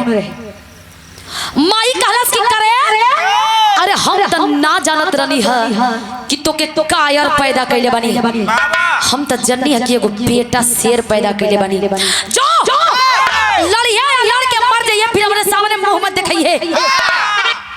कुंदन बिलक पड़म माई ऐसे काहे कहत बड़ू माई देखा कुश्ती के डेट डाल दिया गई एक कल होके वाला कुश्ती बा और कल ही के दिन अंजू के खून देवे के हमारी खून का जरूरत सख्त जरूरत हमारी अगर खून ना देली तब बहनिया हमार मर जाई और सबकर खून सबकरा में मैच ना करत बा ई भाई बहन का रिश्ता है अनमोल रिश्ता भाई बहन का खून मैच करत बा ए माई खून दे दे त लड़े लायक ना रह।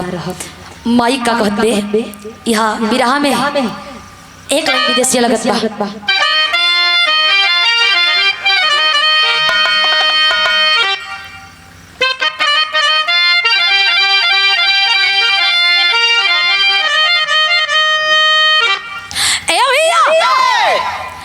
माई से बेटवा फरियाद करत हो अरे कुश्ती के दिनवा माई अरे अंजू के बिमरिया में अरे हमरा के देवे के बा अरे दुई बोतल खूनवा बिलखत हो कुंदन माई बहनिया के जान बचावे के अंजू के जान बचावे के माई अगर खून दे देत बानी तो लड़े लायक नहीं रह जाई। आय हाय माई कलश की जिंदगी में मौका बार बार ना मिले कुंदन ई माई के अरमान पर ठेस मत पहुंचाओ कुंदन ई आंचल फैला के तो से मांगत बा माई मौका मिलल बा मौका के हाथ से मत गवाओ बेटा। अरे तोरा खातिर लड़े खातिर के जैया से ठंडी वही दिन से 4 गुना मेहनत कैनी रे इस जिंदगी फटही लुगरी पर गुजार देनी तोनी के खातिर दासी बन गई रे पगला हिम्मत और हौसला से काम ले। माई कहलस का कहे अरे खूनवा से बढ़ी के बेटा आहै देश के कीमतिया हो अरे खैले आज बिरथा होई दूधवा मखनवा। माई कलश के आज सारा मेहनत में पानी फिर जाई अगर ना का देत बड़े ते माई के जबान के कोनो कीमत ना रही रे कुंदन अपमान हो जाई का चाहत तारा बेटा की तहर माई के समाज में लोग अपमानित नजर से देखे लड़ जो बेटा कलश माई तुहार अर्जी तुहार कहल हम न मानी हम लड़ो उठा के माई के चरण के धूल माथे पे लगोले ह आ माथे पे लगा के कलश की अंग्रेजन के नीत कब पलट जाई। एक बार बहनिया से मिल लेवे दे, का पता ई बहन और भाई की आखिरी मुलाकात हो। हॉस्पिटल में बिया अंजू जाके बहनिया से कलन की बहनी माई हमके पहलवान से लड़े खातिर के भेजत बिया, का पता जिंदा लौट के आई कि ना आई, ई मुलाकात होई कि ना होई। तोर हम हौसला चाहत बानी। वेंटिलेटर में सुतल हिया बहनिया उठ के बैठ गेली, खींच के कलाई पकड़ ले हिया, भैया लड़े जात हुआ, अरे जा बेझिझक लड़े जा। लेकिन एक बात गौर से सुन ला, आज से ही बहनी तो से कुछ मंगले ना हिया, लेकिन दामन भैया के मांगत बिया। ओ अंग्रेज के ओ पहलवान के करेजा पर ताल दर के यहाँ तभी बहनिया के परसों के राखी के कीमत चुक जाई। हम जानब कि हमार भैया हमार राखी की कीमत अदा कर दहलन।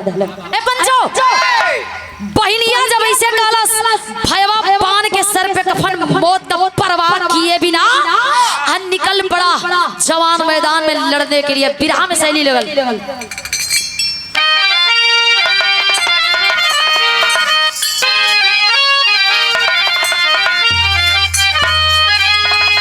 एगो पर्दा बढ़ाई।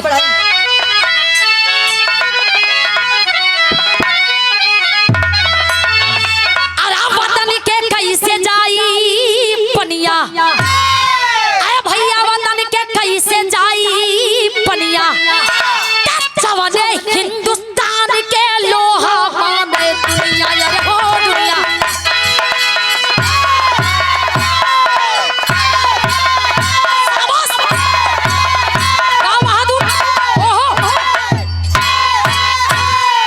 वतन के कैसे जाई पनिया, जौने हिंदुस्तान के लोहा माने दुनिया, लोहा मार के जाला। ऐसे तो पानी ना जाई, भले लड़ा बा लड़ के मरी जाई, लेकिन लड़े जाई।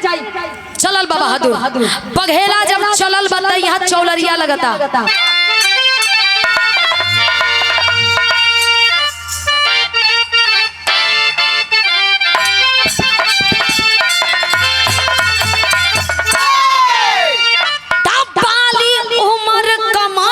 चकनिया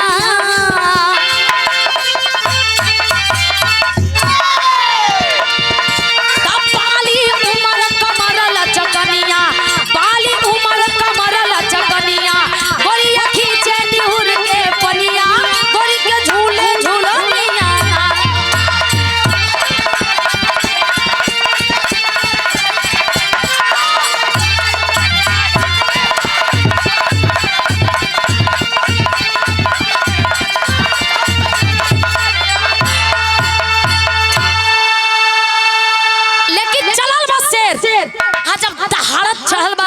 अखाड़े पर तर रेफरी ऐलान के लिए बड़न दुई रेफरी हवन, बिना रेफरी के इजाजत के पहलवान ना लड़ सकेलन। तर रेफरी ऐलान करत हवन कैसे,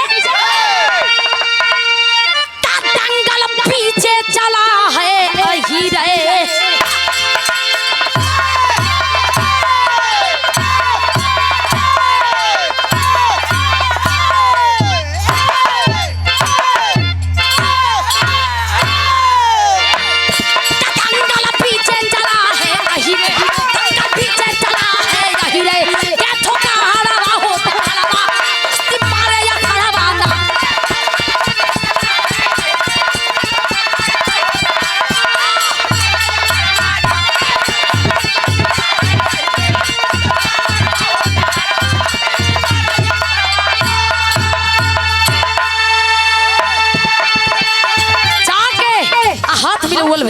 कैसे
गरिमा बचाई से बचाई के कुंदन जाके और देशवा के मर्तबा और बढ़ा देहलस। ए भैया दादा लोगन पहले के कहत रहलन कहावत आज सत्य बा सत्य से बा क्यों लोगन जौन भी कहा एकदम शोध के कहत रहलन आज सत्य होत बा। दादा लोगन कहले रहलन कि जब जहां बल ना काम करे वहां बुद्धि से मारा। कुंदन बुद्धि से मारत बा। भारी भरकम पहलवान विलियम होल्ट अखाड़े पर बा हाथ मिलवल भाई समय के बांधे ना रहे। इतने समय में कुश्ती जीते के बा अनलिमिटेड समय। ए भैया अंग्रेज के तनो रियाज करे कैले हते एसीए में रह के गद्दा पर रियाज करे वाला आज देसी धोरी माटी में लोट के घाम शीत बर्दाश्त के लिए बा तो भैया ओकर कसौटी रही। आज एसी में रियाज कैले ह ओके तो बर्दाश्त नहीं होई। लटहर जाई की लटहर जाई लगलन हाफ है कहो लगलन गाज फेंके जब देखलन तिरछा चले लगल तो साधे लगल कल सार बात बनी का ऊपर नीचे आजमावत आजमावत आजमावत आ भारी के निकास आ चढ़ा के एकदम घुमावत बा लेके घुमत बा आ घुमावत घुमावत घुमावत लेके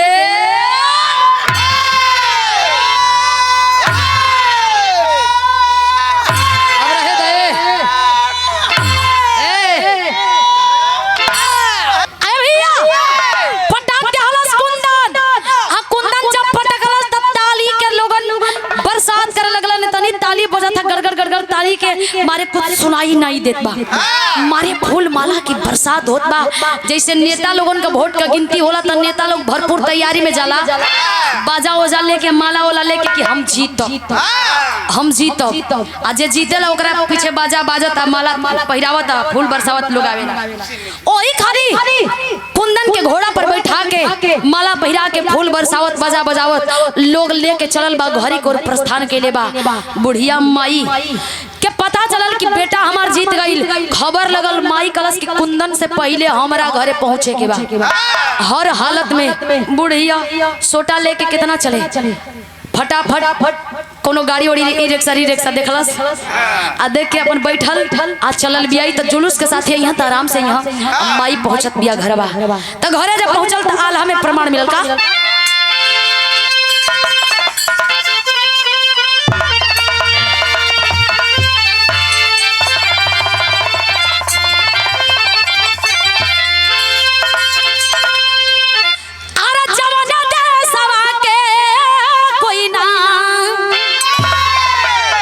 जोड़ा दुनिया में अरे उहे देशवा हो मोर कहाला हिंदुस्तान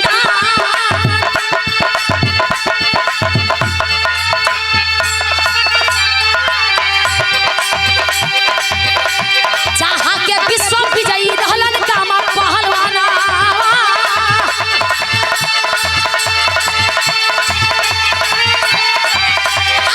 जौन धरतिया पायले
घरे पहुंचत बाड़ी, जाके आरती के थाल सजावत बाड़ी कि बेटवा आई तो बेटवा के माथे पर टीका लगा के आरती उतार के स्वागत करब। ई दिल का उद्गार हो, हर मतारी बाप के सपना होला कि बेटा बेटी हमरा से ऊंचा उठ के नाम करे, हमरा से ऊपर उठ के अच्छा काम करे कि लोग हमरे बेटा के नाम से, हमरे बेटी के नाम से हमें लोग जाने, और वो है बेटा बेटी कामयाब होलन। ए भैया माई आरती के थाल सजावत में तब तक से एक नीच कमीना पापी गद्दार आकर के ओ माई के दिल पर ठेस पहुंचावत बा। झूठा खबर, सरासर झूठा खबर देत बा। ए बुढ़िया रे बहुत ज्यादा खुश बाड़ू। माई कलश की करे दुनिया में आज हमार बेटा नाम कर गई, जो सोचले ना रही वो काम कर गई, तो खुशी हमारा आज ना रही तो कहिया रही। ये दिन के तो इंतजार रहे, वर्षों से सपना देखले रही, आज पूरा हो गई। कलश रुका, ज्यादा खुशी मनौले का जरूरत ना है, जानत हो तो हर बेटवा अंग्रेज के पटकले हो, अंग्रेज तोहरे बेटवा के अपनी गिरफ्त में ले हुआ। बहुत जल्द तोहर बेटवा फांसी के फंदा तक लटके वाला हो। आई हो इतनी बतिया सुनलस जवन माई अपने बेटवा के पाल पोस के खिया पिया के इतना बड़ा कैले ही, छोट से इतना बड़ा कैलस, दुनिया देखौलस। ओ माई अपने बेटवा के मौत के खबर सुन के कैसे बर्दाश्त करी। हाथ से आरती के थाल छूटल बा, छतिया पर मुक्का मार के आई हो लाल कही के गिरल बड़ी धरतिया पर गिर के छटपटाए लगली। 1 मिनट ना लागल, माई ई दुनिया से अलविदा हो गई। माई अपन आखिरी सांस लेली, दम तोड़ देली। लेकिन कहल जाला कि केहू के साथे ऐसा मजाक ना करल जाला कि जिंदगी और मौत के फैसला हो जाए। मजाक मजाक नियन होखे भैया, कोई के मौत और जिंदगी के फैसला ना हो पावे, मजाक बस मजाक तक रहे। लेकिन ये मजाक भारी पड़ गया। माई दुनिया से अलविदा हो गई। कुंदन घड़ी घंटा बाद दरवाजे पहुंचल हो, लोगन के हुजूम जुटल बा, लोगन के हुजूम जुटल बा। लोग भारी तादाद में एकत्र भइल बाड़न, जाके लोगन के हुजूम जुटल बा। मेरा 2 मिनट एकदम बाकी हो, 3 बज गए हम समझत हई। लोगन के हुजूम जुटल बा, घोड़ा से उतरलन कुंदन, उतर के देखत बड़न माहौल बड़ा कसमकस बा। उतर के देखलन, लोगन से पूछलन का हो भैया हमरे जीत के तू लोगन के खुशी ना हका? अरे जश्न मनावा, ज्यादा लोग दुखी हो तो ऐसे काहे चेहरा गिरा के बैठल हुआ हमरे दरवाजे इतना भीड़ जुटा के। एक दादा इलन कलन, अरे बचवा तोरे जीत के खुशी पूरा देश के बा, लेकिन एक तरफ खुशी बा दूसर के तरफ गम। कला अरे दादा तू ऐसे ही कहत रहेला, हटा माई के हमरे देखे द भेंट करे द, माई से हम भेंट करब। जाके दरवाजे पर आवाज लगौलन, माई माई नहीं खे बोलत। धावल गई अंगनवा में जाके माई के देखलन, माई गिरल पड़ल बिया। माई कहना लागत सदमा, माई खुशी का बर्दाश्त ना करत है का। रे माई जाके गोदी में खम से उठौड़े हुआन उठा के लगन जगावे। माई ए माई रे जाग तोर बेटा आ गेल जीत के। कहत रहली ना कि जीत के आ गई, तोर सपना रहे ना ता आज हमार स्वागत ना करबो। जगावत बा ना बोलली माई, 2 4 10 लकार बोलौलस। जब नाम माई बोलस, कुंदन समझ गईलन कि माई भी साथ छोड़ देलस। बिलक के रोवे लगलन, माई कल तक गुमनाम रहली, कोई ना जानत रहल ए कुंदन के, तो तू साथे रहलू बाबूजी के गैला के बाद, लेकिन आज लोगन में पहचान बना देलू, लोग जाने लगलन, पूरा दुनिया जाने लागल, तो तू साथे ना रहलू। माई ये हमरे जीत के सबसे बड़ा मलाल रही माई कि तू हमरे खुशी में शामिल ना बैलू। ई दिल में हमेशा कसक रही। बहनी के बुलावल गए, हॉस्पिटल से ले आवल गए कि माई के आखिरी विदाई बा। भैया बहनिया फुट फुट के रोवत हुआ, खड़ी के अंदर कहना बा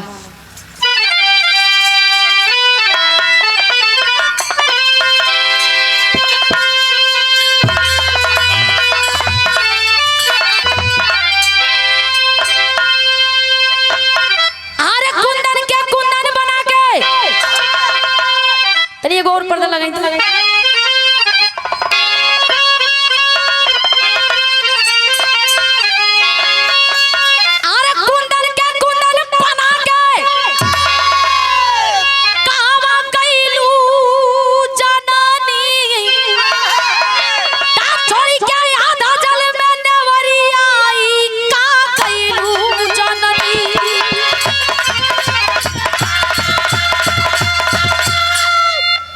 के जल में नवरिया ई का कैलू जननी।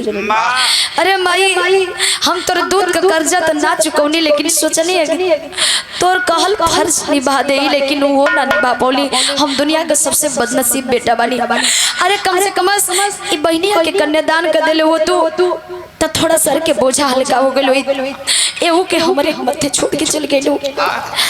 कहलन कि हमेशा जिंदगी भर मलाल रही माई। का मलाल रही? अरे भरे नाही पवली तोहरे दूध के कीमतिया।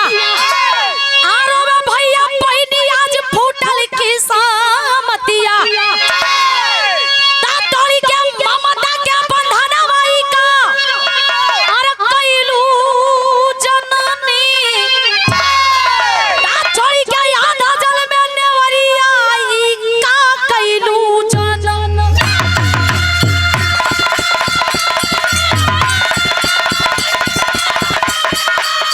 बहुत अच्छे।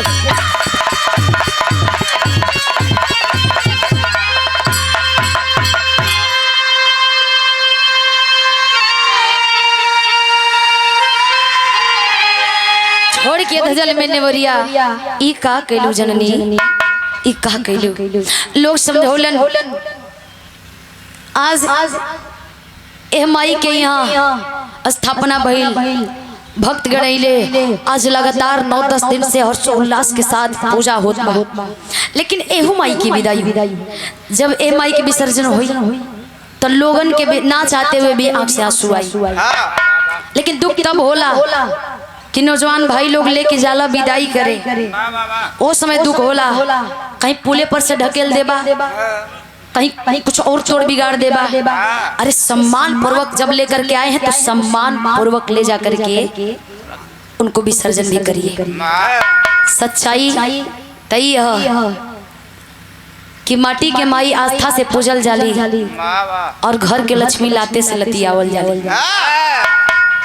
ये हर घर के हम कहानी नहीं कहत, कोई के, लेकिन ऐसा ना होके के चाहिए। माई के विदाई भइल, जनाजा उठल बा, लोग समझौला दुनिया का यह रीत है, विधि का यह लिखल विधान बा। आज आइल बजे ओके कल जाए के हुई, चाहे वो माई जन्म देवे वाली होखा, चाहे जगत जननी माटी की मूर्ति में होखा, जाही के पड़ी एक दिन विलुप्त होना ही होना है। माई के श्राद्ध कर्म कइना, क्रियाक्रम के हर रस्मों के निभा के धीरे धीरे दुख के भुलाए लगलन, गम के भुलाए लगलन। कहल जाला कि इस समय को चोट और समय का ही मरहम लग जाला। समय का मरहम कितना हूँ बड़ा नासूर होके, कितना हूँ बड़ा घाव होके, समय का मरहम लगेला तो ठीक हो जाला, हर घाव भर जाला। माई के दुख पीड़ा के भुला के, हालांकि भुलाइल इंसान के फितरत हो, इंसान के भुलाइल फितरत हो, भुला के बहनिया के अच्छा हॉस्पिटल खोज के बढ़िया डॉक्टर से बहन के इलाज करौलन, आ इलाज करा के घर बार बढ़िया से देख के आ बहनी के कन्यादान में दहलन। ई रहल एगो वीर के गथा। ई देश में, ई देश के आजाद करावे में ना जाने कितना वीर शहीद हो गए, लेकिन हमें नाम कितना लोगन के याद रहेला, 2, 4, 10, 20, 50, 100, लेकिन लाखों की भीड़ में वीर और वीरांगना शहीद भइल बड़ा ही देश के आजाद करावे में। तैसन वीर होके के चाहिए। हमारे देश के फौजी भैया लोग सरहद हिंद पे जा करके इस मिट्टी का कर्ज और फर्ज अदा करते हैं, अपने वर्दी का कसम निभाते हैं। तो हमारे देश के पहलवान अदर कंट्री में जाकर के अपने देश को गौरवान्वित महसूस करवाते हैं, क्योंकि चाहे वो पहलवान के रूप में बेटवा हो या बेटिया हो, विदेश में जब जालन तो तिरंगा के लेवल लग जाला, अंतरराष्ट्रीय नेशनल खिलाड़ी के लेवल लग जाला, और वहाँ जब जीत के आवेलन तो देश के गोल्ड मेडल, स्वर्ण पदक दिलावे के काम करेला। ऐसा वीर को होके चाहिए, ऐसा वीर के जरूरत हर घर से। आखिरी भाव रहे गुरुजी, अब